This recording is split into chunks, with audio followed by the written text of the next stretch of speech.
मोदी सरकार, या मैं यूं कहूं बीजेपी सरकार वक्फ संशोधन बिल ला रही है। और आज एक माहौल पूरे देश में ऐसा नैरेटिव सेट किया जा रहा है कि हम किसी न किसी रूप से हम मुसलमानों को, अल्पसंख्यक समाज को कमज़ोर करेंगे। यह नैरेटिव सेट किया जा रहा है। आने वाले समय में मुसलमान समाज, अल्पसंख्यक समाज खुद ही यह मान ले कि हम कमज़ोर वर्ग हैं और हम सिर्फ वोटर हैं, हम इस देश के सिविलियन नहीं हैं, नागरिक नहीं हैं। मोदी सरकार के द्वारा लगातार जो ये कोशिश की जा रही है, उसी का एक उदाहरण है वक्फ संशोधन बिल। वक्फ संशोधन बिल सरकार जो ला रही है और ये तर्क दे रही है कि वक्फ संशोधन बिल जो आ रहा है उसमें उस बोर्ड में महिलाओं की एंट्री होगी, जो नहीं आज तक हुआ है। महिलाओं की हिस्सेदारी दी जाएगी वक्फ बोर्ड में। वक्फ बोर्ड का जो लगभग 9 लाख एकड़ जमीन है, वो उस जमीन पर मुसलमान समाज के अंतिम समाज, जो गरीब समाज है, उसके हिस्सेदारी दी जाएगी। वक्फ बोर्ड में एक हिंदू प्रतिनिधि शामिल होगा। तर्क दे रही है कि वक्फ बोर्ड का जो 9 लाख एकड़ जमीन है, उस पर जितना आय होना चाहिए, जितना रेवेन्यू कलेक्शन होना चाहिए, उतना नहीं हो रहा है। मैं पूछना चाहता हूं मोदी सरकार से कि जो रेल लालू जी के रीजन में, लालू प्रसाद यादव जी के रीजन में मुनाफे में था, आज वही रेल घाटे में क्यों चल रही है? रेवेन्यू कहाँ चला गया है? ये सवाल है। सवाल यह है कि जो मोदी सरकार किसानों के उपज की दुगना की आय होने का डंका बजा रहे थे कि किसानों के आय को दुगना करेंगे, आज किसान अपने ही खेतों को बेचने पे मजबूर क्यों है? आज से आप देखिए कि 20 से 25-30 वर्ष पहले जो किसान अपने उत्पादन को बेचता था, अपने घर खर्चा चलाकर, बाल बच्चों को पढ़ाकर 1 से 2 कट्ठा 4 कट्ठा प्रत्येक वर्ष जमीन खरीदता था, आज प्रत्येक वर्ष किसान जमीन बेच क्यों रहा है? अडानी अंबानी को मोदी सरकार, बीजेपी सरकार कर्ज माफ कर रही है, किसानों का कर्ज माफी क्यों नहीं हो रहा है? यह मैं पूछना चाहता हूं महान जनता पार्टी के जिम्मेदार सिपाही और साथी होने के नाते मैं ये पूछना चाहता हूं कि अगर आप अंबानी अडानी के कर्ज को माफ़ करते हैं, तो किसानों के छोटे छोटे कर्जों को आप माफ़ क्यों नहीं कर रहे हैं? वक्फ बोर्ड के ज़मीन पे जो सरकार के द्वारा अवैध कब्जा है, तमाम ज़मीन को हड़प कर उस पर सरकारी बिल्डिंग बना दी गई है या अलग अलग योजना ली गई है सरकार के द्वारा, क्या वो अवैध कब्जा सरकार छोड़ेंगे? क्या जो ज़मीन कब्जा करके उस पर इमारत खड़ा करके लाभ कमा रही है सरकार, क्या उसका किराया वक्फ बोर्ड को देंगे? और अगर इस प्रकार के काम अगर मोदी जी, बीजेपी सरकार करती है, तो निश्चित तौर पे वक्फ बोर्ड को लाभ होगा, रेवेन्यू कलेक्शन होगा। अकेले दिल्ली में 123 संपत्तियों पर केस चल रही है हाईकोर्ट में। 123 संपत्तियों को हड़प कर केंद्र सरकार और दिल्ली स्टेट कब्जा करके उस पर योजना चलाई है, इमारत बनाई है, तरह तरह का अवैध कब्जा किया है। 123 संपत्तियों पर केस चल रही है। क्या हाईकोर्ट से इसे बरी किया जाएगा और अवैध कब्जा को हटाया जाएगा? नहीं, नहीं हटाया जाएगा। सिर्फ यह साजिशन, राजनीतिक षड्यंत्र के तहत अल्पसंख्यक समाज, मुस्लिम समाज को डराने, धमकाने और कमज़ोर करने के नीति से गिद्ध नज़र जो ज़मीन पर लगाए हुए है बीजेपी सरकार, उस नज़र से अल्पसंख्यक समाज को कमज़ोर करने का साजिश है।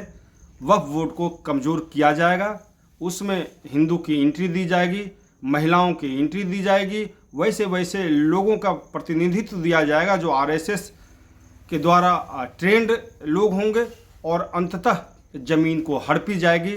ज़मीन से मुसलमानों को वक्फ बोर्ड का जो है उसे दूर किया जाएगा। एक उदाहरण मैं देना चाहता हूँ। मैं अमित शाह से पूछना चाहता हूँ कि अगर उन्हें लगता है कि वक्फ बोर्ड में महिलाओं की एंट्री चाहिए, देना भी चाहिए, मैं इसके विरोध में नहीं हूँ, लेकिन जब सबरीमाला मंदिर में हजारों वर्षों से जो मंदिर था और उसमें महिलाओं का प्रवेश नहीं था, महिलाओं को एक लंबी लड़ाई लड़नी पड़ी और सुप्रीम कोर्ट ने आदेश दिया कि महिलाएं भी वहां पूजा कर सकती है सबरीमाला मंदिर में। और यही अमित शाह हैं जिन्होंने ये कहा, चिल्ला चिल्ला कर कहा कि सुप्रीम कोर्ट के आड़ में भगवान के साथ खिलवाड़ किया जा रहा है। मैं पूछना चाहता हूं मोदी जी से, अमित शाह से, क्या सुप्रीम कोर्ट के आड़ में दलित आरक्षण, एससी एसटी के आरक्षण में वर्गीकरण और क्रीमी लेयर ला के समाज को बांटकर आप खिलवाड़ नहीं करना चाह रहे हैं? क्या दलित, क्या अनुसूचित जनजाति के साथ आपको प्रेम है? आप भी वही कर रहे हैं। अगर महिलाएं अपने हक हकूक की बात करती है तो आपको लगता है कि यह मजाक है, खिलवाड़ है, तो आप भी तो वही मजाक और खिलवाड़ दलित समाज, अनुसूचित जाति जनजाति के साथ, अल्पसंख्यक समाज, मुसलमान समाज के साथ आप भी तो वही कर रहे हैं।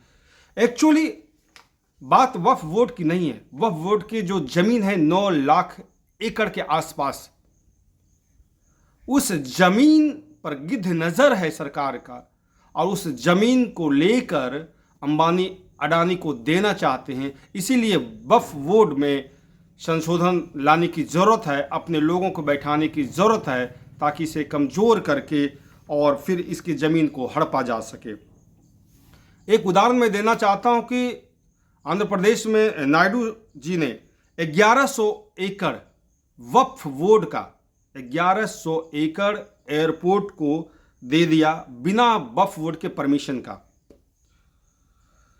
फिर मुसलमान समाज वक्फ बोर्ड से लाभ कैसे लेंगे? रेवेन्यू कैसे कलेक्शन होगा? ये सवाल है।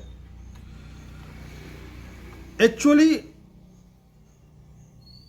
सुप्रीम कोर्ट या कोर्ट के माध्यम से जो अंतिम जजमेंट वक्फ बोर्ड के बीच में होता है किसी भी चल अचल संपत्ति को लेकर, वह कोर्ट में लाकर वहाँ से ज़मीन को फ्री कराकर, और यह अडानी अंबानी को बेचना चाहते हैं।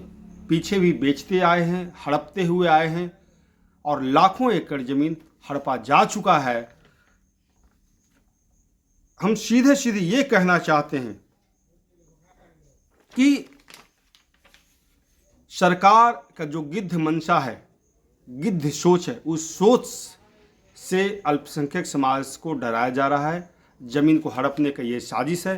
ये संशोधन बिल जो पहली बार कोई भी बिल मोदी जी लाए हैं 14 के बाद से, तो कोई वापस नहीं हुआ है, और यह बिल वापस हुआ है विपक्ष के दबाव में, और ये जेपीसी के पास गया है, और पुनः ये आने वाले समय में लाया जाएगा। लेकिन निश्चित तौर पे अगर अल्पसंख्यक समाज, मुस्लिम समाज का हित चाहते हैं तो अल्पसंख्यक समाज, मुस्लिम समाज के बुद्धिजीवियों के साथ बैठ के मोदी जी को संवाद करना चाहिए।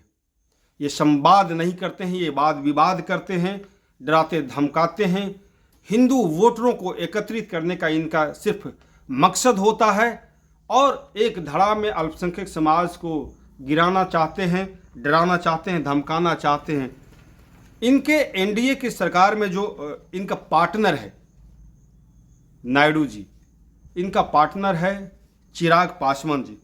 इनका पार्टनर है नीतीश कुमार, मुख्यमंत्री बिहार सरकार।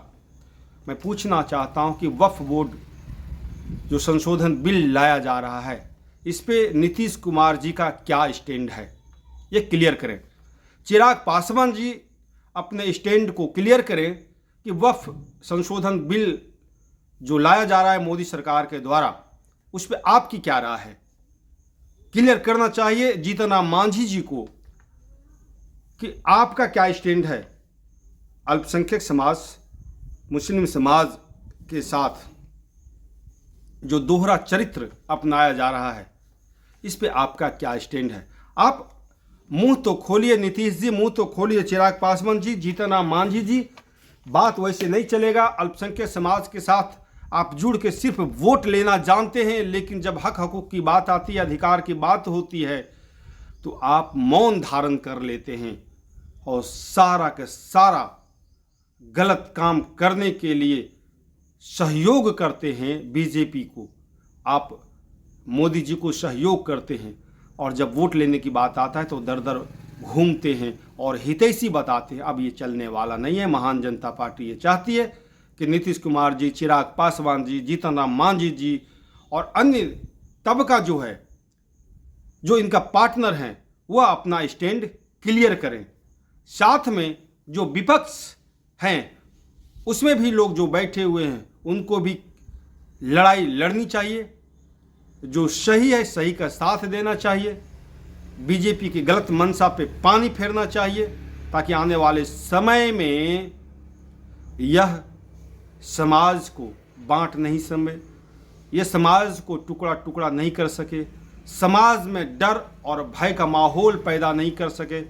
समानता और समरसता के साथ में समाज को आगे बढ़ाने के लिए हम लोग प्रयत्नशील हैं और महान जनता पार्टी इस वक्फ संशोधन बिल जो वर्तमान समय में लाया जा रहा है, इसके विरोध में है, इसके खिलाफ में है और हम आवाज़ उठाते रहेंगे इस गलत बिल के लिए। अगर बिल लाना है तो संवाद कीजिए, बुद्धिजीवियों के साथ संवाद कीजिए, जो हित है, ताकि वह हित अल्पसंख्यक समाज का जो प्रॉपर्टी है, अल्पसंख्यक समाज का जो हित है, वह आगे बढ़े और वहाँ से गरीब तबका जो है मुस्लिम समाज में उसको लाभ मिले। अच्छे स्कूल खुले, अच्छे कॉलेज खुले उस ज़मीन पर अच्छे मदरसा बने, मस्जिद बने, ईदगाह बने, मज़ार बने, स्कूल कॉलेज खुले, हॉस्पिटल खुले। इन तमाम चीज़ों के लिए आप मदद कीजिए, ना कि इन्हें डराने धमकाने के लिए। नीतीश जी से आग्रह है, अपना स्टैंड क्लियर करेंगे। चिराग पासवान जी अपनी जुबान को खोलेंगे। हनुमान बनने से बात नहीं बनेगा। हनुमान की भूमिका क्या होती है, इसे भी निभाना पड़ेगा। और वोट आप सबका लेते हैं तो सबका साथ भी देना आपकी नैतिक जिम्मेदारी बनती है। हम जीतन राम मांझी जी से भी चाहते हैं कि अल्पसंख्यक समाज को गुमराह करना बंद कीजिए, गलत का साथ नहीं दीजिए, नहीं तो यही समाज आपको उखाड़ कर फेंक देगा। बहुत बहुत धन्यवाद।